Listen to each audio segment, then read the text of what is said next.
Hey, salut à tous les gars, c'est Ray, j'espère que vous allez tous très bien, moi ça va nickel. On se retrouve aujourd'hui pour parler d'un nouveau film, un film complètement fou que j'ai pu découvrir encore une fois grâce à Puich, donc si vous le connaissez pas encore, je sais pas ce que vous foutez, en tout cas sa chaîne est dans la description comme d'habitude, et donc c'est grâce à lui que j'ai pu visionner The Machine Girl, un film sorti en 2008, et on va en parler tout de suite, c'est parti.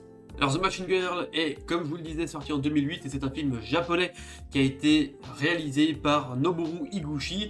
Il nous a fait un film ici de fou, je vais vous en parler tout de suite, je vais vous parler du casting, globalement du scénario, du synopsis, bien que ce soit vraiment un gros prétexte à de la grosse violence, et puis je vous donnerai mon avis, bien évidemment, sans spoiler, pour vous donner, j'espère, l'envie de découvrir ce film.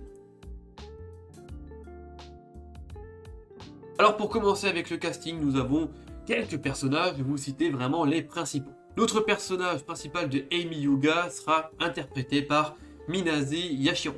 Elle aura une alliée dans cette histoire qui s'appellera Miki et qui sera interprétée par Azami. Et enfin, les deux gros méchants de l'histoire seront interprétés par Kentaro Shimazu et Nobuhiro Nishihara. Ce sont globalement eux les personnages principaux, après il y a quelques autres personnages secondaires, mais ils sont globalement moins intéressants, je ne vais pas vous les citer. Alors au niveau du synopsis, c'est très simple. En gros, la vie de notre Amy Yuga va totalement basculer lorsque son frère va se faire tuer par un groupe de Yakuza. Et en essayant de mener l'enquête, elle va se faire couper un bras par ce même groupe de Yakuza. Elle va donc se rendre compte que la violence va être la seule réponse à sa vengeance. Et donc elle va décider de mener sa quête de vengeance à l'aide d'une mitraillette en guise de prothèse et de son ami Azami. Donc bon, vous vous en doutez, une histoire de vengeance d'une fille qui a finalement un bras mitraillette face à un groupe de Yakuza, ça a l'air d'être déjà n'importe quoi. Et effectivement, ça l'est, mais franchement, c'est un gros plaisir.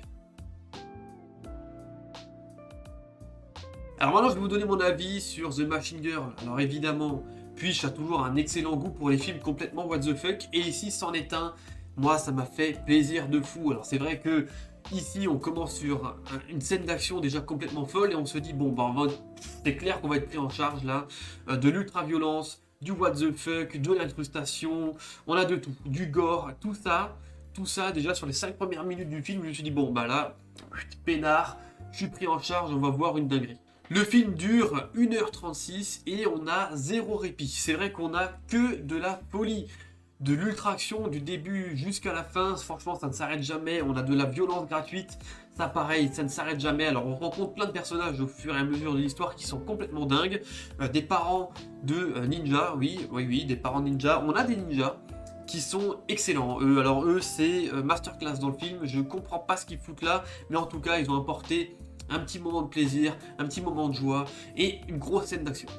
On a donc les Yakuza, et on a cette écolière, donc notre personnage principal, qui va s'allier avec une mécano, complètement folle de vengeance aussi, et donc on aura ce film qui va nous permettre de voir de l'ultra-violence, du gore, parce que c'est vrai qu'il y a des giclées de sang, il y a de la décapitation, il y a du démembrement, on a de tout.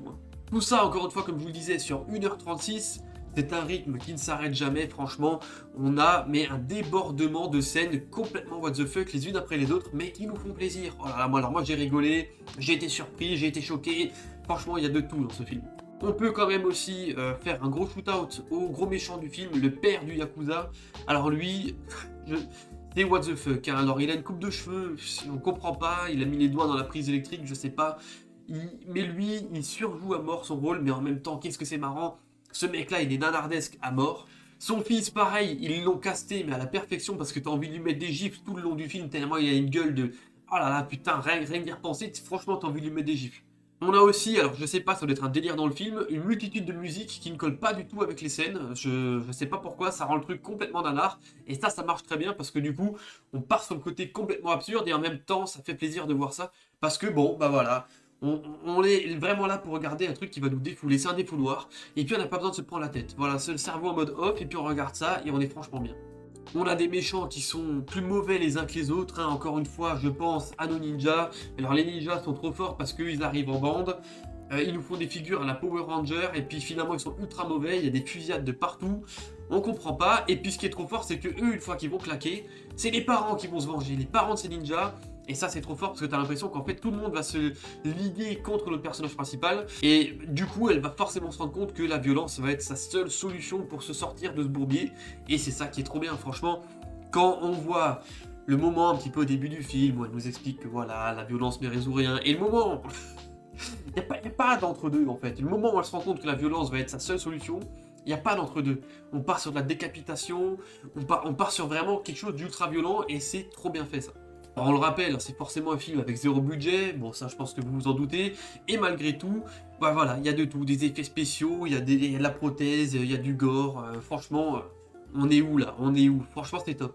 Donc The Machine Girl, effectivement, c'est un film japonais pour de la vengeance, qui va nous amener une multitude de scènes qui nous font franchement plaisir et qui, bah, je trouve, manquent un petit peu dans les derniers films un peu what the fuck qu'on pourrait avoir ces dernières années. C'est vrai qu'on ne va jamais aussi loin que ce que nous a fait celui-ci par exemple là. Et pourtant c'est bien dommage parce que, encore une fois, celui-ci a zéro budget et a pu nous proposer une multitude de scènes qui nous font du bien.